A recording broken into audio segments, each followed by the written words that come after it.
بسم اللہ الرحمن الرحیم۔ السلام علیکم۔ امید ہے آپ سب لوگ خیریت سے ہوں گے۔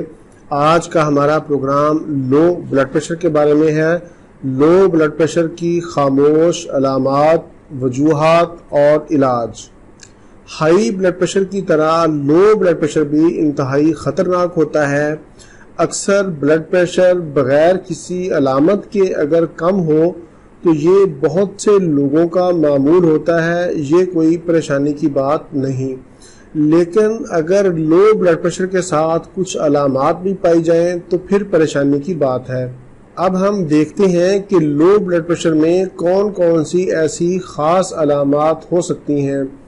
سب سے پہلے نمبر پر سر کا چکرانا، اٹھتے بیٹھتے چکروں کا آنا، توجہ مرکوز نہ کر پانا۔ ہوتا یہ ہے کہ لو بلڈ پریشر کی وجہ سے دماغ کو خون کی سپلائی کم ملنے کی وجہ سے یہ کیفیت ہوتی ہے۔ اس کے علاوہ ڈی ہائیڈریشن یعنی پانی کی کمی کی وجہ سے بھی بی پی لو ہو جاتا ہے۔ نظر کا دھندلا پن یا اچانک نظر کا دھندلا جانا، ہاتھ پاؤں کا ٹھنڈا ہو جانا، دل کی دھڑکن کا تیز ہو جانا، ہر وقت تھکاوٹ کا احساس، کسی کام کو کرنے کا دل نہ کرنا۔ بہت زیادہ بلڈ پریشر کم ہونے پر بے ہوشی بھی ہو سکتی ہے۔ اب ہم دیکھتے ہیں کہ لو بلڈ پریشر کی وجوہات کون کون سی ہیں۔ پہلے نمبر پر ادویات کا مسلسل استعمال، پریشانی، خوف، ٹینشن۔ ہائی بلڈ پریشر کم کرنے والی ادویات کا زیادہ استعمال کر لینا، نشہ آور ادویات کا استعمال، ناقابل برداشت کوئی صدمہ۔ عورتوں میں مخصوص ایام کے دوران بھی بلڈ پریشر کم ہو سکتا ہے۔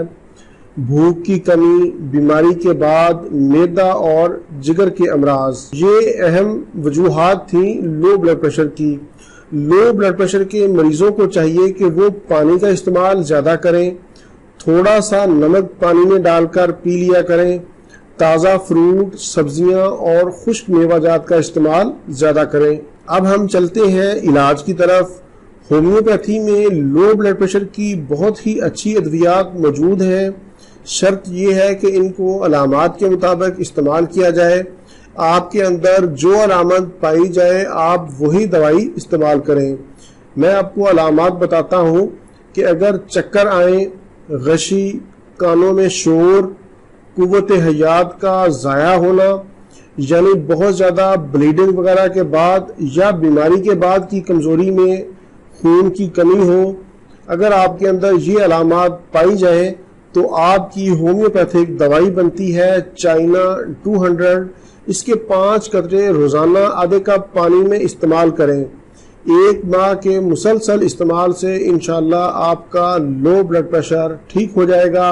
اس دوائی کا نام میں نے سکرین پر لکھ بھی دیا ہے۔ اس کے علاوہ پیٹ کے اوپر والے حصے میں گیس یا ری کا ہونا، قوت مدافعت کی کمی ہو تو ایسی حالت میں کاربوویج 30 کے 5 قطرے صبح دوپہر شام 3 ٹائم آدھے کپ پانی میں استعمال کریں۔ یہ 2 اہم ادویات تھیں ہومیوپیتھی کی۔ اس کے علاوہ بھی بے شمار ادویات ہیں جن کو مختلف علامات کے مطابق استعمال کیا جاتا ہے۔ پروگرام سے متعلق کوئی بھی سوال ہو تو آپ نیچے کومنٹس میں پوچھ سکتے ہیں۔ یہ تھا میرا آج کا پروگرام، امید ہے آپ کو پسند آئے گا۔ اسی کے ساتھ مجھے اجازت دیجیے، دوبارہ کسی نئی معلوماتی ویڈیو کے ساتھ آپ کی خدمت میں پھر حاضر ہوں گا۔ تب تک کے لیے اجازت، اللہ حافظ، والسلام۔